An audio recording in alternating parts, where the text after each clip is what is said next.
Another ridiculously early start, 3:45 alarm. Welcome to part 2 of the top secret photo shoot that I can't talk about. Today we're shooting in the city, so slightly longer ride for me to get there. Hopefully I'm not too late. I mean, it's super early, so no traffic, except for all this.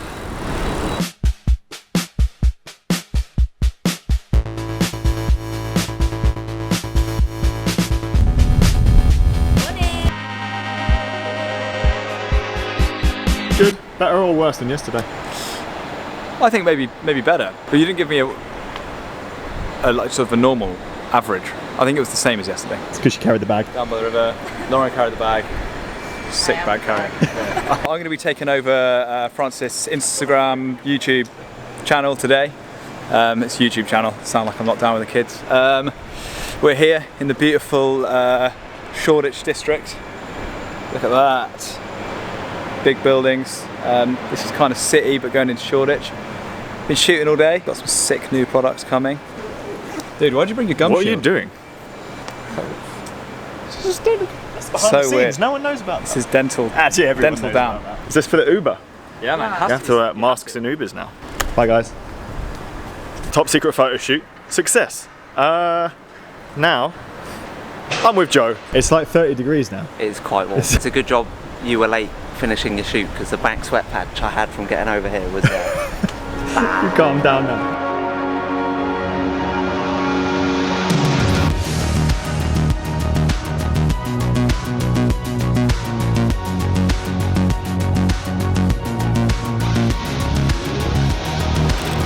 So seeing as I'm in London, thought I'd make the most of it, catch up with Joe, who I don't see enough, and get a few extra shots around town. I don't know how long we're going to be able to do it though, because it is so hot today. It's like 30 degrees and humid. Not that I'm complaining. I like it like this. Yeah.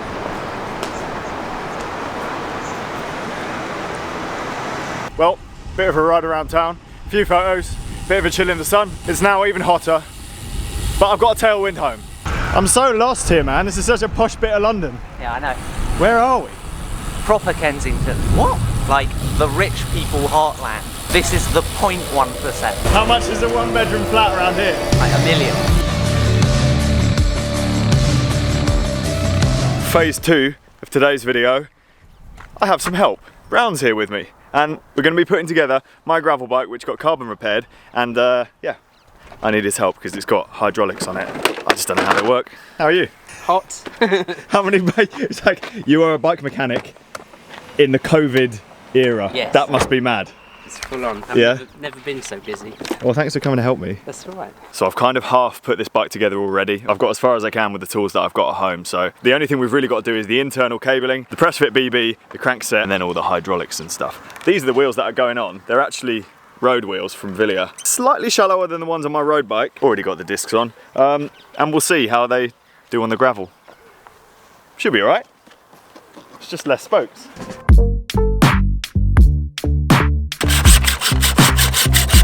I'm also running a brand new set of Hutchinson Tyres. Got the tan walls on because it's a black bike, so they should look really nice. For viewers who aren't familiar with this bike, this is full GRX, 2x at the front, Pro Vibe components. It's Di2 GRX as well. Specialized Roman saddle, and I'm not running tubeless. Not yet. Unless you want to set it up. So have you got some magic blue string that you use for internal cabling? Like that? Well, it's for the hose. I use the hose one. Is it magnetic? Yeah. Oh. Because in recent times, internal cabling has become more and more popular. I heard the other day, the mechanics at a local shop, 4 hours to put together and set up a Trek Madone is a good time. Yeah, Trek Madone I'd agree probably, but that's the whole build, so not necessarily just the cable. This one's not too bad. No, magnetic carbon. That's so clever.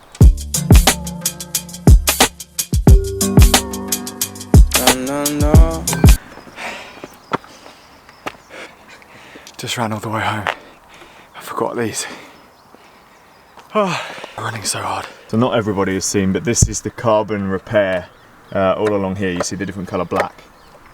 And on the other side as well, but it looks pretty neat. They did a really good job. I test it out on the gravel. This is actually a wheel bearing press, but I had some adapters made so that I can use it for bottom brackets rather than carry around two. Yeah. 2 presses, which is quite handy. Don't hate me park. Cyclist's bottom bracket tool with a reducer, so that then it can work with the wheel bearing one. EPO. You see, this is the bit I don't know how to do. And what I should be doing instead of talking to the camera is paying attention so I can learn how to do it and then do it myself. Is Shimano the one that's like deadly poisonous, or is that the other? Is that dot fluid? Dot fluid is the horrible one. Yeah, mineral oil is a lot better, but still you wouldn't want to drink it. But. Oh. Problem is, Brown, there's so many things in a workshop that smell so nice that they'd probably taste nice as well. Like Silicon Shine, GT85. Red Ant. Wend. Yeah. Wend smells good. All the flavours. Little tip, if you're putting a chain pin in, I mean most chains these days are quick link, but if you're putting a chain pin in, if you snap it off on the drive side, so on this side, then you're more likely to cross chain like big to big. You're not meant to, but most people do. Most people do, yeah. It's more likely to rub on the front mech on the inside, so when you never do small to small on the road, and that's the side you've snapped it off, so then you've got the roughened edge on that side, which is not going to hit the mech. So put the chain pin in backwards from the back? Yeah, push it in towards you basically as you're stood on the drive side. I get Di2 won't even let you do small. Right, I didn't film myself saying goodbye to Brown because he was in a rush because he had to get home for his supermarket delivery. Hopefully he made it, but massive thanks to him for helping me with those bits on my bike. He is an absolutely great mechanic and a really nice guy too. I'm gonna put a link down below to his social medias, maybe his website. I don't know if he's put it together. A way to get in contact with him if you wanna hire him as a mechanic. He does mobile stuff so he can come to you.